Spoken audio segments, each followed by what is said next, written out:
Hi friends, this is Meena. Welcome back to Meena styles. ఈరోజైతే మసాలా వంకాయ చేస్తున్నా నేను. వంకాయ కర్రీ అంటే ఎవరికి ఇష్టం ఉండదు, మసాలా వంకాయ అంటే అందరికి ఇష్టం కదా. ఇంకా మా ఇంట్లో కూడా ఫేవరెట్ మాకు, అందుకే మసాలా వంకాయ చేస్తున్నా. ఇంకా పిల్లలకైతే టమాటా రైస్ చేసి ఇచ్చేసాను. పిల్లలు టమాటా రైస్తో తినేస్తారు, ఇంకా వాళ్ళకి బాక్స్ కూడా అదే పెడతాను. ఇంకా మసాలా వంకాయ అయితే చేస్తున్నాను చూడండి. పచ్చి కొబ్బరితో చాలా బాగుంటుంది. పచ్చి కొబ్బరి, ఇంకా పల్లీలు, వెల్లుల్లి, కొంచెం జీలకర్ర, మెంతులు, ధనియాలు, ఇంకా మసాలా ఎసెన్స్ అన్నీ వేయచ్చు. సాజీరా, ఇలాచి, లవంగా అవన్నీ వేసేసాను నేను. వేసి కొంచెం చింతపండు, ఇదంతా పచ్చి పచ్చిగా ఉండకుండా కొంచెం చింతపండు వేసి మంచిగా డ్రై రోస్ట్ చేయాలి.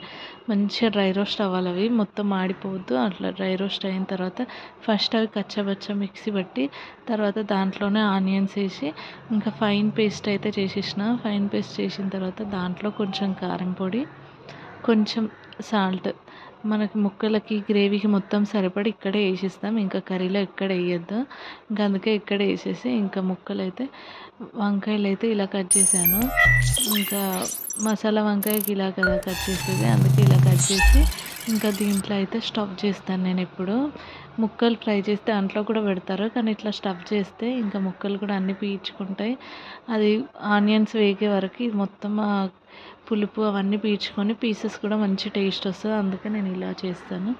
స్టఫింగ్ చేస్తున్నాను ఇక్కడ. స్టఫింగ్ చేసడం అయిపోగానే ఇంకా ఆనియన్స్తో పోపేసి కర్రీ చేసేయడమే. ఈజీ మెథడే, మీకు అందరికీ తెలుసు నేను చేస్తున్న అన్నీ ఈజీ మెథడ్తోనే చేస్తాను.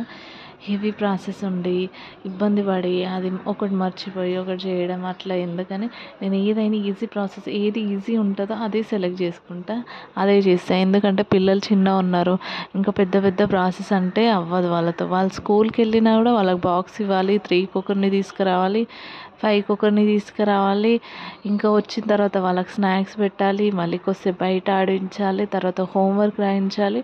ఇంట్లో ఉన్నా కూడా బిజీగానే ఉంటుంది. చిన్న పిల్లలు ఉంటే, పిల్లలు కొంచెం పెద్ద అయ్యి వాళ్ళ వరకు వాళ్ళు చేసుకోగలిగితే అప్పుడు ఓకే, మనం ఏదైనా పెద్ద ప్రాసెస్ ఉన్న వంటలైనా ఏవైనా చేయొచ్చని నా ఫీలింగ్. నేనైతే పిల్లలు చిన్న ఉన్నారు కాబట్టి ఏదైనా ఈజీగా ఫాస్ట్గా అయిపోయే వంటలు మాత్రమే చేస్తాను. ఇంకా హెవీ ప్రాసెస్ అట్లాంటివి అసలు వాటి జోలికే వెళ్ళను. అసలు నేను అట్లాంటివి ట్రై చేద్దామని కూడా అనిపించదు నాకు. ఎందుకంటే పిల్లలు తొందర పెడతా ఉంటారు, వాళ్ళతో అవ్వకపోతే మళ్ళీ ఆ టేస్ట్ మిస్ అవుతుంది. దాంట్లో ఎసెన్స్ వేసిన మన టైం వేస్ట్, అవన్నీ వేస్ట్ అని నాకు అట్లా నచ్చదు. ఇంకా అందుకే ఈజీగా చేసేస్తా. ఇక్కడ స్టఫింగ్ అయితే చేసేసి ఆనియన్స్ పోపేసి ఆనియన్స్లో ఈ స్టఫ్ చేసిన వంకాయలు అయితే మొత్తం వేసేసిన. ఇంకా స్టఫ్డ్ కాక కొంచెం ఎక్స్ట్రా గ్రేవీ కోసం ఫైన్ మిక్సీ పట్టిన పేస్ట్ ఉంది కదా, ఆ పేస్ట్ కూడా దీంట్లో వేసేసి ఒక 5-10 మినిట్స్ బాగా ఉడికిన తర్వాత చూస్తే ముక్క ఇలా మంచి అసలు తింటుంటే నేనైతే పీసెస్ ఎక్కువ తినేస్తా కర్రీ కన్నా, కర్రీ రైస్ కన్నా కూడా.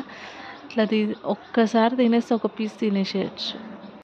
నేనైతే ఇలానే వంకాయ మసాలా వంకాయలో అయితే మొత్తం పీసెస్ అన్నీ నేనే తినేస్తాను, నాకు అంత ఇష్టం. మీరు కూడా ఇలా తింటారా? కామెంట్ చేయండి. ఈరోజు అయితే నా లంచ్ ఇది. మీ లంచ్ ఏంటో కూడా చెప్పండి. Bye friends, thank you for watching.